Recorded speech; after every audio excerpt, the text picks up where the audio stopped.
quando fomos para Moçambique, fomos para Angoche. Angoche chamava-se o que era hoje, o que era na altura António Enes, antes chamava Angoche, mais tarde é que ele adquiriu, através lá das políticas, lá dessas coisas, o nome de António Enes. E foi com o nome de António Enes que aquilo se tornou cidade. Porque antes aquilo era uma vilazita no litoral,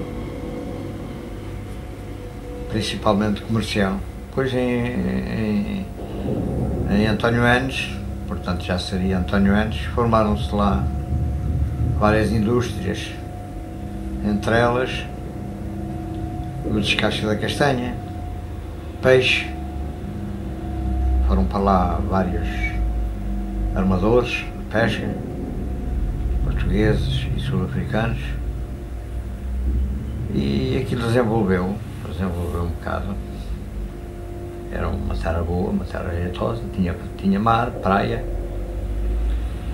e indústria, várias coisas. E depois cresceu, a construção civil também desenvolveu, vieram vários empreiteiros, toda a zona, todo de longe, vieram daqui, como em Nampula, foi a mesma coisa, também desenvolveu muito.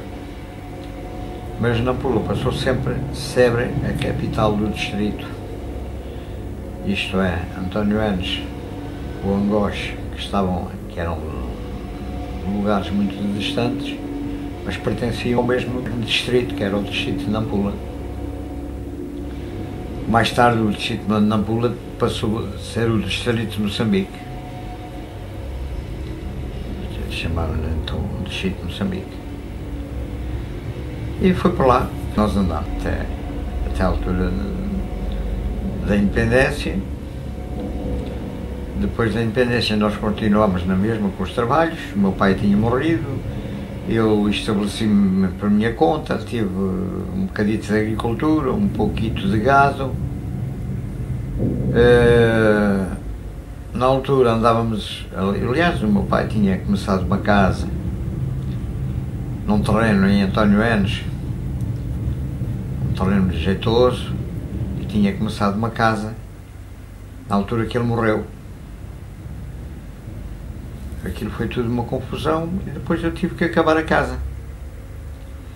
Falei a um pedreiro, que já tinha trabalhado com ele, com o meu pai, portanto era pessoa conhecida. Falei com ele, o homem aderiu ao chamamento, veio e foi para António Enes orientar a casa. É claro, e a casa fez, uma casa boa, bonita. Mas, entretanto, o meu pai tinha feito outra em Nampula, também boa, uma casa grande, numa boa zona, uma avenida que era a avenida Hotel de Abreu. Era a avenida Hotel de Abreu. O Hotel de Abreu tinha sido um militar naqueles tempos que apanhou nome por andar a pacificar tribos que lá havia.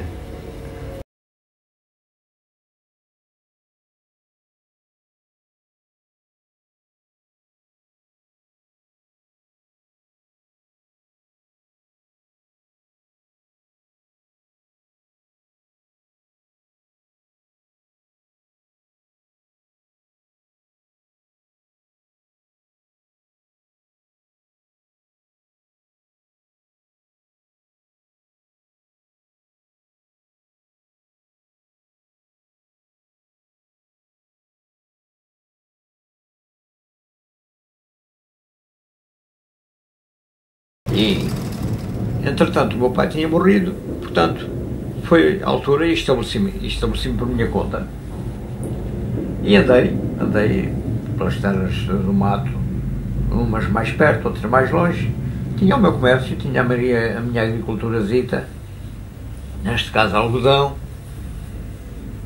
e tinha umas cabeças de gado, próximo de Nampula, num terreno que eu requeri aos serviços geográficos e cadastrais.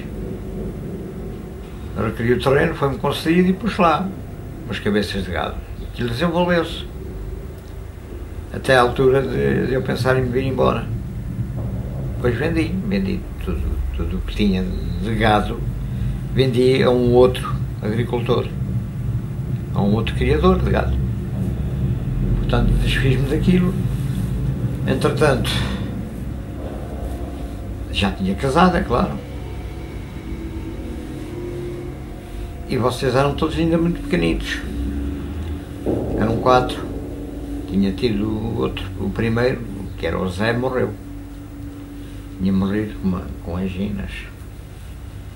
E foi essa, na base, a minha vida e a vida do vosso avô. Por lá andou. Há de haver mais coisitas para contar que já nos esqueceram, passaram-se com o tempo, coisas que já nem a gente se recorda. Mas assim, nós mesmo foi isso o que aconteceu. A nossa vida era assim. Respeitámos sempre os pretos sempre nos respeitaram, antes pelo contrário, eles vinham ter com a gente, éramos muito considerados. Tanto o meu pai, como eu, como a minha mãe, que ainda há bem pouco tempo ainda recebemos aí uma carta de um homem que foi nosso serviçal, preto, claro, a pedir óculos. Eu e o tio mandámos 2 pares de óculos. Custou-nos aqui 60 contos.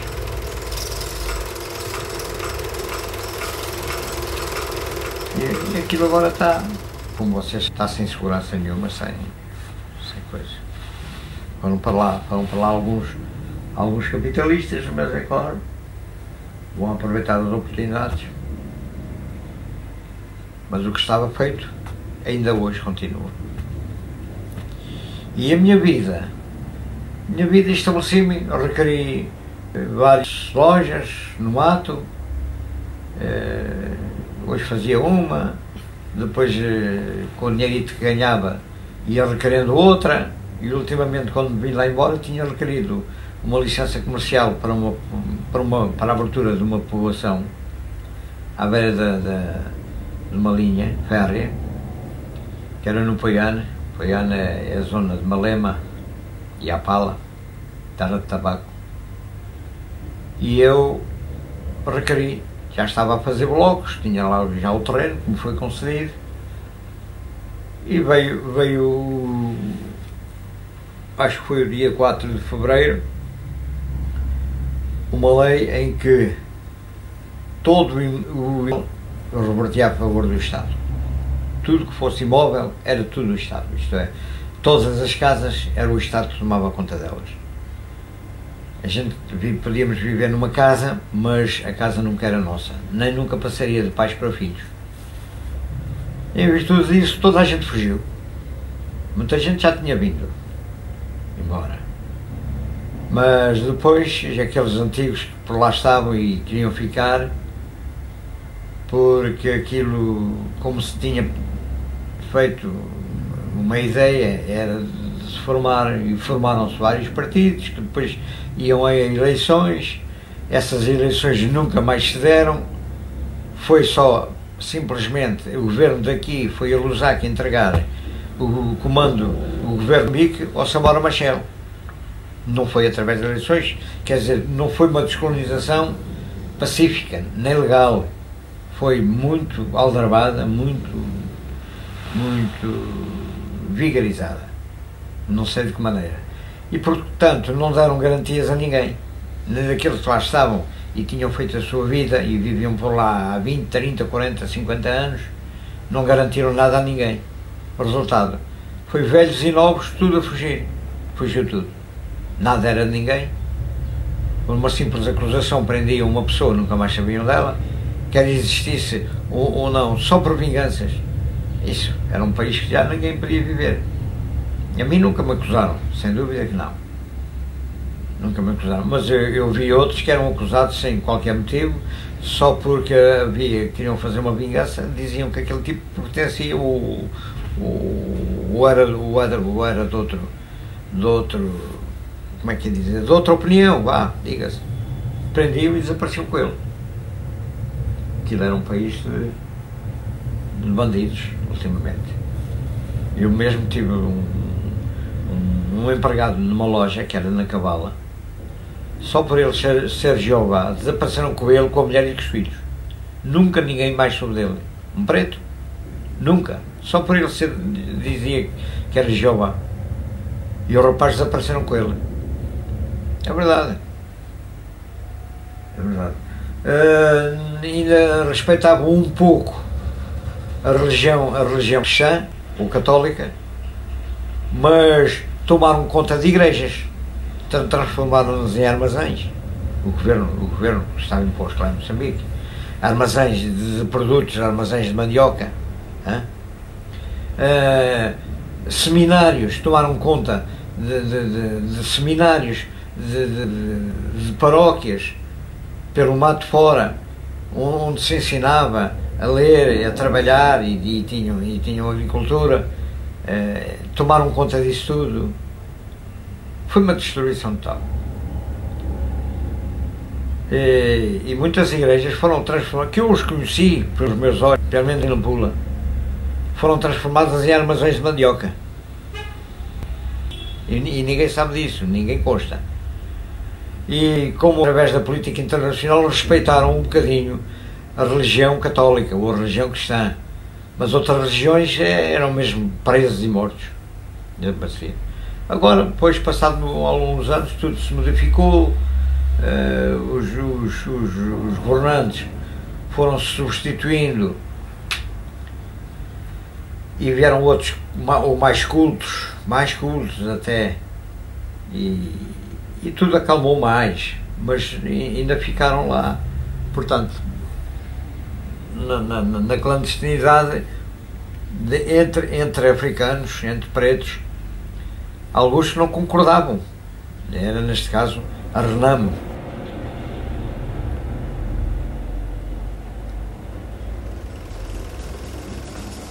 E era assim. E já não penso jamais ir para lá. Tínhamos, portanto, lá vários prédios, tanto em Angós, em António Enes, como em Nampula. Ficámos sem eles. De maneira que mais nada me chama para lá. Tudo o que lá tínhamos, nada é nosso. Deixou tudo de ser nosso. Fomos dados como ladrões, como vigaristas, como colonialistas e fascistas. Coisas inventadas daqui. Esses termos foram inventados daqui.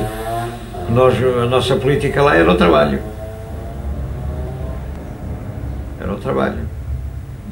Assim como nós, havia muitas centenas e centenas de portugueses que nunca mais pensavam vir para cá. E depois tiveram que vir, porque ficaram sem nada. Como nós, nunca mandámos para cá nem nada. E de repente tivemos que vir, porque vocês eram pequenitos. Começavam a entrar na escola. Na escola não se aprendia nada, que já não havia escolas. Era só cantar e dançar aquela política. Aquelas cantigas da política deles. E não aprendiam nada, vocês. E a minha mãe, na altura, vieram para cá. E depois, mais tarde, eu ainda fiquei lá 4 anos, a ver se aquilo tomava outra posição, outra maneira. Nunca conseguiram.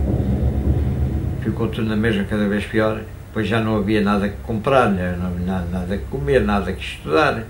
E então veio. Só ficaram lá alguns que estavam mais caprializados, que nunca fizeram nada, e que depois aproveitaram-se da saída dos que tinham vindo, aproveitaram-se de casas, aproveitaram-se de terrenos, através de vigarices que por lá fizeram. E neste caso eu estou a falar de brancos, que ainda hoje lá estão, que não tinham nada na altura e hoje estão lá bem, através de políticas de suborno e outras coisas mais.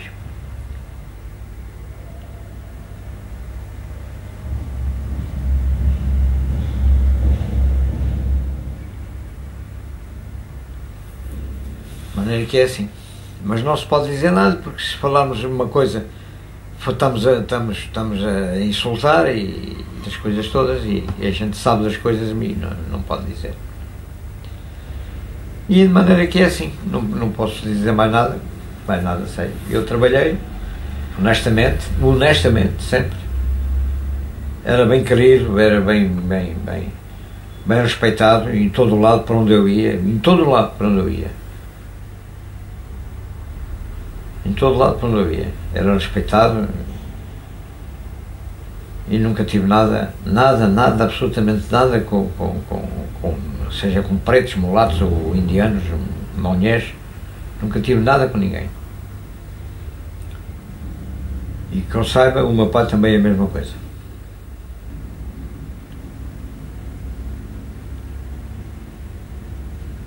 Que é que os anos passaram, a gente vai ficando velhos, já não dá para mais nada.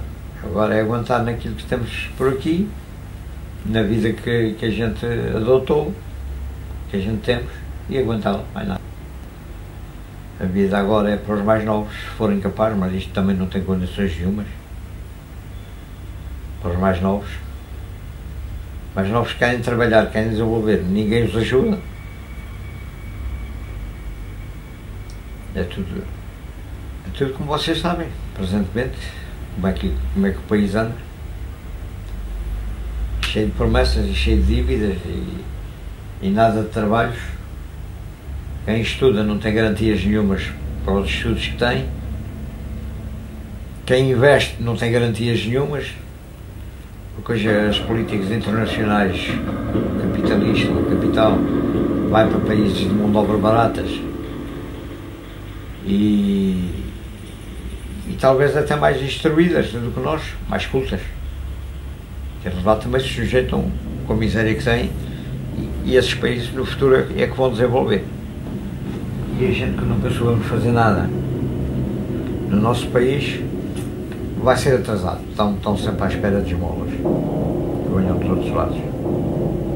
Então há desvios, há roubos, há tudo aos melhores. E a gente vai se aguentando na vida que temos. Pronto, é o que te posso dizer.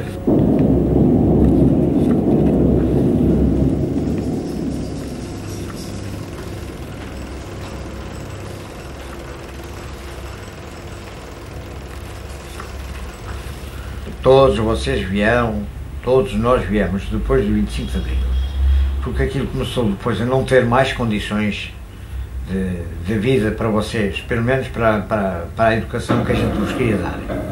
Não aprendiam, não cantavam nas escolas, Aiué, cantigas da Frelimo, do Frelimo, não se aprendia nada, cantava-se e dançava-se. E aquilo que para nós não servia para vos dar a vocês.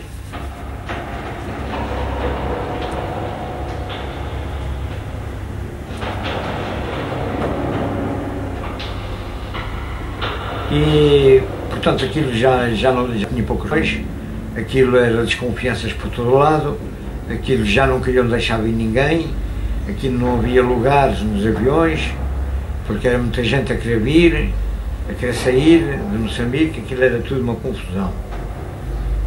Até que depois arranjei lugares num voo qualquer que houve e vocês vieram. Eu vim com vocês até à Beira, vocês embarcaram depois na Beira daqui para Portugal. E a vida lá continuava cada vez pior. Pretos e brancos, era tudo descontrolado, tudo coisa. O medo reinava por todos os lados, onde a gente andava existia medo, tanto em brancos como em pretos, tudo amedrontado. Eram prisões por todo lado, prisões por todo lado, prendia-se por tudo e por nada, prisões, só visto, prisões, brancos e pretos, iam para buracos, para sítios onde eram casas de banho cimentadas e ali dormiam em cima de uma esteira, em cima de um cobertor, em cima de nada, fechados, em visitas aos 10 e aos 15. Aquilo era terrível, porque aquilo, sei lá, reinava o medo e a desconfiança e as acusações, tudo e por nada. O Zé Alberto esteve lá preso, a dormir no cimento, este Zé Alberto, nosso primo, esteve lá preso. também por causa de ele ter nascido em Moçambique e ser português. Ele nasceu lá e depois ficou com a nacionalidade portuguesa, não se desfez da nacionalidade portuguesa e era moçambicano. Um dia foi apanhado como dupla nacionalidade, foi preso. Só por isso. Foi logo preso. Foi logo atirado ali para um pátio cimentado, onde existia uma coisa estreitinha, onde ficavam ali 10 ou 15 pretos e ele e outros como ele. Aquilo era terrível. Não havia lei. A lei era feita à vontade de cada tipo que estivesse com o comando da zona. E depois, hoje entrava um, depois saía, depois prendiam-no. Isto é na questão de chefias. Não sabiam, tipos que não foram feitos, nem tinham sequer cultura para mandar, mas mandavam porque tinham um poder.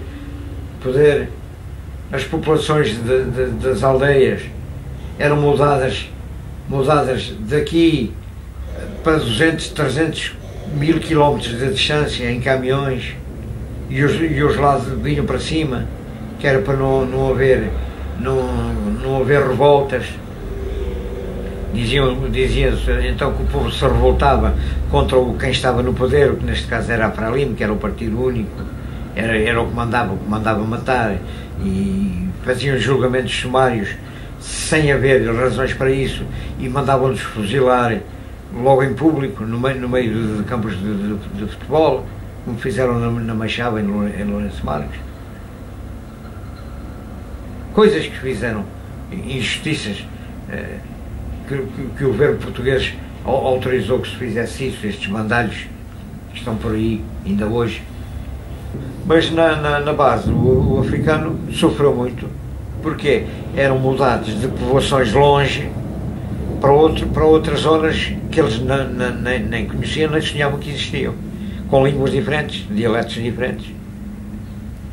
Mas é que essa miséria por todo o Moçambique, porque a Frelimo não queria que a população de uma certa zona se revoltasse contra eles. Portanto, fazendo isso, amedrontavam todos os que ficavam. Com medo, toda a gente, quando viam soldados, tudo armado com espingardas e outras coisas, toda a gente andava amedrontada, tanto pretos e brancos. E havia os calcinhas, que eram aqueles mais portalhões que nunca trabalharam, e andavam sempre, aderiram à Frelimo, e a Frelimo aceitou-os. Era com isso que eles trabalhavam, com essas calcinhas. Ora, o preto calcinha nunca soube trabalhar, nem, portanto, não sabia trabalhar, não sabia mandar, porque nunca teve responsabilidades. Era o preto calcinha. E veio a destruição de Moçambique.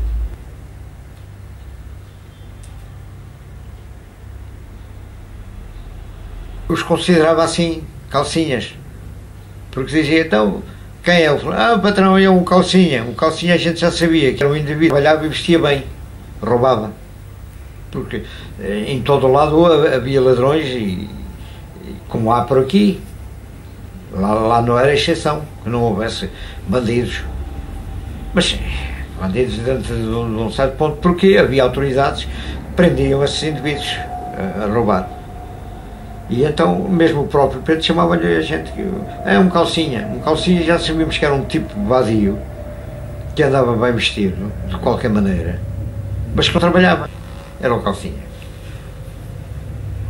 E então esses calcinhas, espertos e malandros, aderiram em muitas zonas de Moçambique à Frelimo, e como eram bem faladores, eram logo postos em lugares de responsabilidade. E o lugar de responsabilidade era a destruição, era o roubo, era não saber interpretar a lei. Nem havia lei tampouco. Moçambique foi assim dessa maneira. Mas ninguém fala que houve essas mudanças de populações de um lado para o outro. Pronto, se quiseres, damos isto para terminar.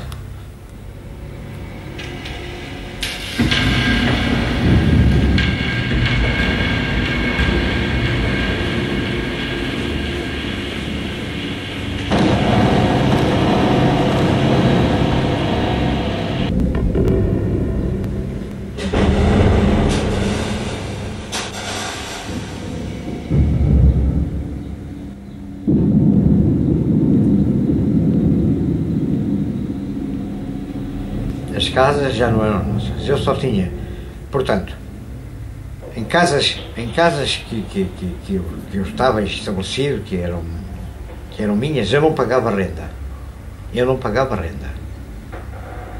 mas as casas não eram minhas. Uma vez, em Nacabala, roubaram-me uma loja, completamente, ficou toda saqueada.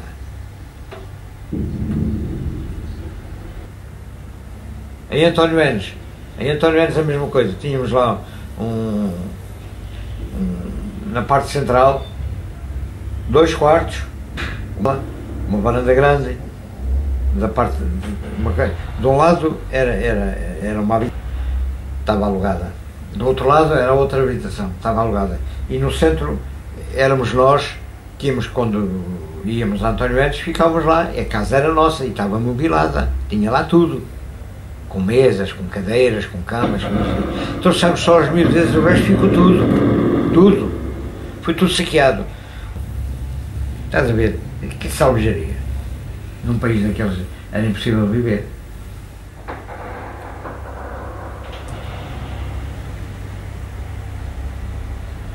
Eu vivi em Nampula e vivi fora de Nampula, eu nunca vi guerra por lá. Nunca ninguém me atacou, nunca vi lutas, nunca vi nada. Assistia e via a militares que tinham morrido em acidentes, e lá para o norte, na zona dos Macondes, é que havia minas. Punham minas então nas estradas, que não eram estradas, eram picadas. Mas quem é que punha as minas? Era quem estava do outro lado, estava na Tanzânia, que é pegada a Moçambique, é norte de Moçambique. Não era a população, era para ali que estava na Tanzânia do outro lado, é que vinham por minas. E assisti e soube de muitos acidentes com tropas portuguesas, esses acidentes foram provocados por desastres, acidentes de carros, coisas que eu tenho medo de dizer. Toda a gente bebia toneladas de cerveja. A cerveja era barata e era a descrição. Havia lá grandes armazéns da tropa, mandavam para lá toda a alimentação e bebidas e essa coisa toda. Eles apareciam pelas ruas da cidade bêbados. Tropas portuguesas, bêbados. Muitos acidentes, muitas mortes foram provocadas por isso. Depois, é claro, a coisa aqui, morreu o meu filho, morreu isto, estava na guerra em Moçambique, mas não sabem porque é que eles morreram. Muitos acidentes foram provocados não por guerra. Depois chegaram a uma aldeia ali no centro de Moçambique, tropas portuguesas, que o nome agora não me recordo, e as barreram toda à metralhadora.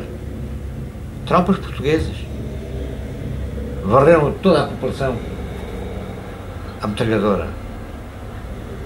Mas tenho a certeza que muitos deles não estavam no seu estado normal, estavam alcoolizados para fazerem aqueles trabalhos. Tanto chefes, comandantes ou graduados, como soldados. Não sei já o nome da terra, não lembrava-me do nome da terra, era assim um nome escrito. E era assim. A tropa portuguesa só veio para lá fazer com que os pretos se revoltassem na realidade. Porque eram castigados, roubavam cabritos, roubavam galinhas, espancavam os pretos, faziam um pouco das pretas. Eram selvagens, os que foram daqui, a tropa portuguesa que foi daqui, era selvagem. Mas isso não está escrito. Ninguém escreveu, ninguém quer responsabilidades. Toda a gente quer engraxar o outro. Mas não iam ver o que é que acontecia. Não iam ver o que é que acontecia. E hoje já se passaram 20 ou 30 anos. Depois dessas coisas, já, se não escreveram naquele tempo, já é esta hora. Só quem sabe foi quem andou por lá e viu, e assistiu, e soube dessas notícias todas lá no próprio local.